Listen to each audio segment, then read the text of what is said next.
Before you begin splinting, gather the material you will need. The amount of material may vary for each patient due to size and age of patient. The material listed here is for an average adult patient.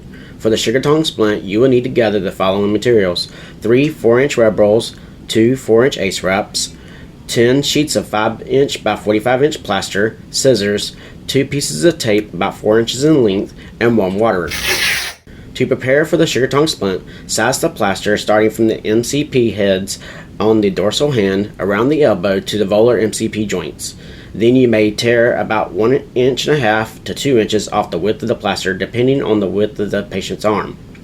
The position of the sugar tong splint starts with the elbow at 90 degrees with the forearm in neutral. Unless you are needing to mold it for a reduction, the wrist may slightly be extended to 10 to 20 degrees. Open the ace wrap, throw away the metal clips, and cut a small hole for the thumb. Make sure you have a warm water and tape strips ready. After you are done, clean your area and discard the water in a high flow system such as a toilet or hopper found in the Zoll utility room. This is the sugar tong splint. I make a thumb hole with my web roll. Go around the hand 3 to 4 times. I know I say 3 to 4 times, but it all depends if you think your patient needs more layers. Go down 50-50. Now the plaster does not go around the elbow at all. It goes around the elbow, but doesn't go over the elbow. So I don't like to put any extra layers right here. I do like to do my fan fold on the posterior side of the arm to protect the patient's skin. A lot of patients will try to move their arm in this, and they're supposed to be at 90. So whenever they stretch their arm out, that plaster just digs in the posterior side of the arm, and that really does cause them a lot of pain and can cause skin damage. So what you want to do is just put extra padding back there instead. So I'll come around the elbow doing 50-50, and then once I get over to the posterior side of the arm, I'll put my fan fold right there. So go ahead and do that. 1, 2, 3, and then I'll just put an extra couple of layers. Like I said, a lot of layers don't hurt right here at this because a lot of patients will stretch your arm out. And then come back up the arm.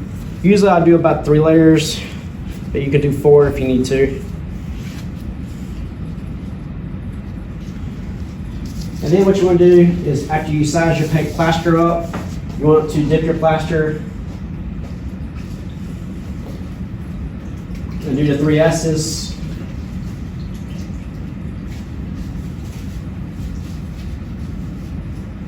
Squeeze, stretch, and squeegee.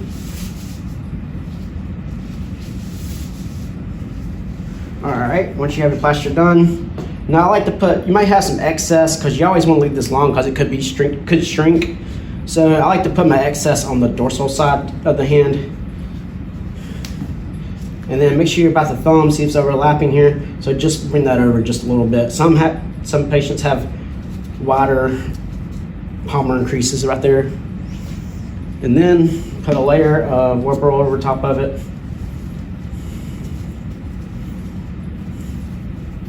As you can see, I'm doing this by myself. It's nice to have help, but if you don't have help, you can do this by yourself.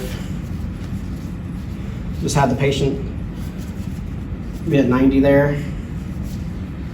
Now, some people, when they get to the down here, they like to crinkle the end. I don't like to do that because it can cause skin breakdown. So I just like to fan fold the plaster around the elbow and then finish up. Once you got that covered, you got the ace wrap. I got my thumb hole already done. Just go down 50-50.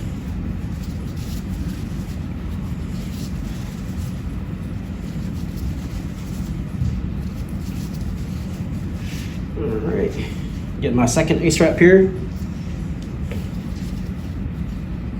And I like to start on the other end, just because I like the ace wrap in the middle.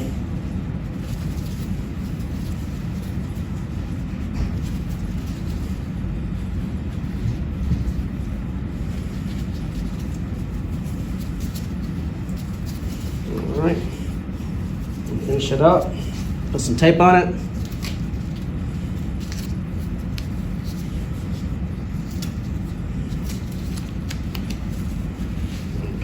Tuck my ends in, makes it look nice, and protect the patient from the plaster.